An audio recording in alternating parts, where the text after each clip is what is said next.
Curious George Gets a Medal by Margret and H.A. Ray. Part 2. Luckily, there were cows grazing nearby. Cows were gentle and strong. It would mean nothing to a cow to pull the pump for him. This time George was right. The cow did not mind being tied to the pump.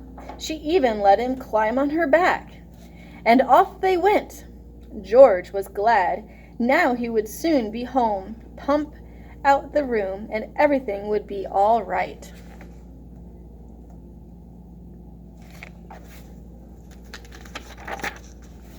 Meanwhile, the farmer and his son had heard the squealing of the pigs. They rushed home from the fields and now had their hands full catching all the pigs. Not until the last pig was safely back in the pen did they have time to look around. And what did they see? A little monkey riding on their cow, making off with their pump. That naughty little monkey. The chase was on. George and the cow were ahead at first, but the pump was slowing them down. The farmers were getting closer and closer. Now they had almost caught up with them. But where was George?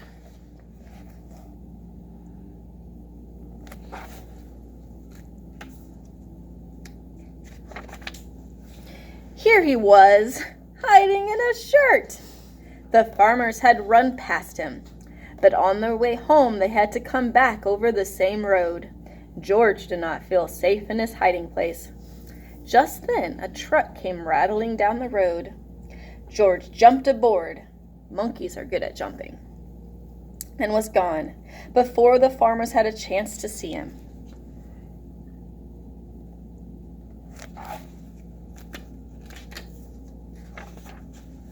The truck drove to a part of town that George had never seen before. At last it stopped in front of a large building. It was the museum.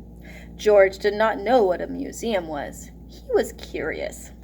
While the guard was busy reading his paper, George slipped inside. He walked up the steps and into a room full of all sorts of animals. At first, George was scared, but then he noticed that they did not move. They were not alive. They were stuffed animals put into the museum so that everybody could get a good look at them.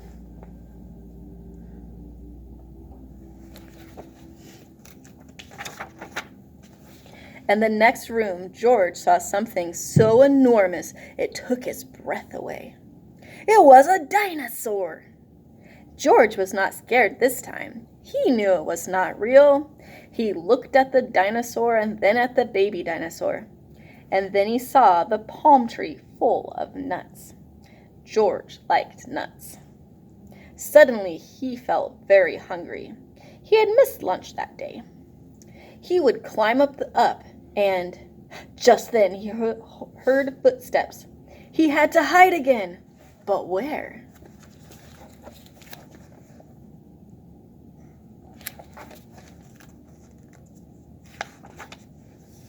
A family came in to take a look at the dinosaur.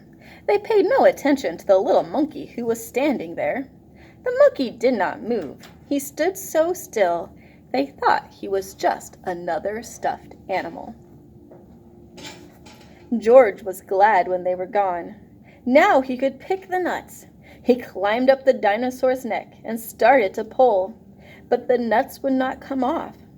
George did not know that they were not real either. He pulled harder and harder. The tree began to sway.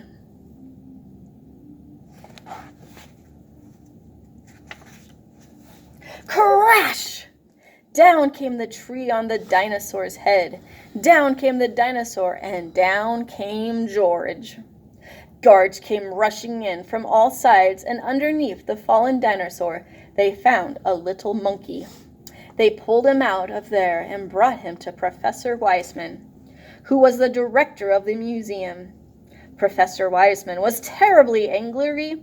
"Lock that naughty monkey up right away," he said, "and take him back to the zoo. He must have run away from..."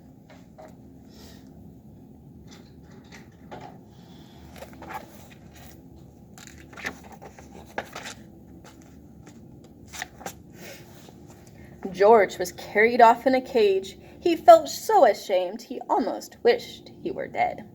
Suddenly the door opened. "George!" somebody shouted. It was his friend, the man with the yellow hat. "It seems you got yourself into a lot of trouble today," he said. "But maybe this letter will get you out of it. It's from Professor Wiseman. He needs your help for an experiment. I found it on my desk at home, but I couldn't find you anywhere. So I came over here to talk to the professor." And this is what the letter said. "Dear George, a small spaceship has been built by our experimental station. It is too small for a man, but could carry a little monkey. Would you be willing to go up in it? I have never met you, but I hear that you are a bright little monkey who can do all sorts of things, and that is just what we need. We want you to do something nobody has ever done before. Bail out of a spaceship in flight. When we flash you a signal, you will have to open the door and bail out with the help of emergency rockets. We hope that you are willing and that your friend will permit you to go. Gratefully yours, Professor Wiseman, Director of Science Museum."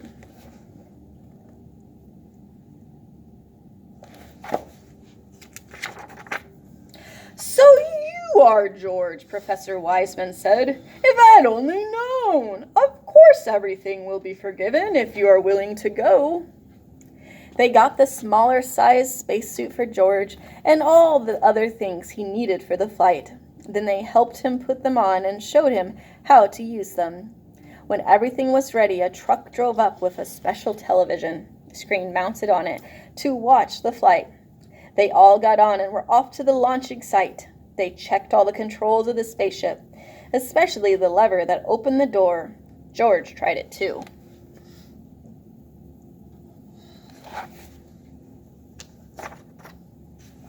The great moment had come. George waved goodbye and went aboard.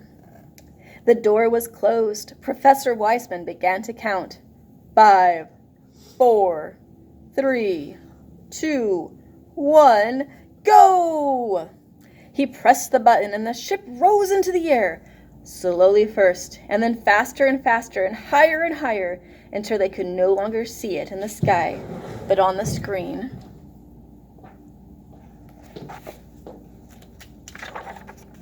They saw George clearly all the time. Now the moment had come for George to bail out. Professor Wiseman flashed the signal. They watched the screen. George did not move. Why didn't he pull the lever? In a few seconds, it would be too late. The ship would be lost in outer space with George in it. They waited anxiously. At last, George began to move. Slowly, as if in a daze, he was groping for the lever. Would he reach it in time? There! He had grabbed it. The door opened. Hurrah! George was on his way. Out of the blue, an open parachute came floating down to earth. The truck raced over to the spot where George would land.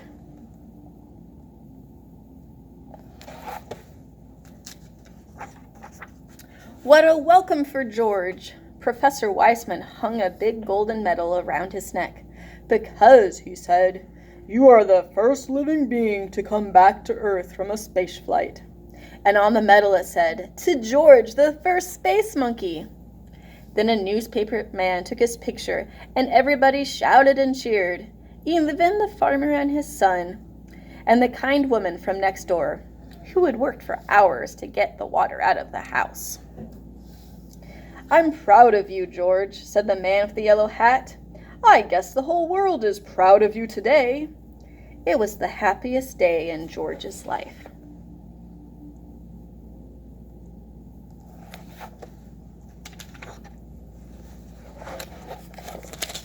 The end.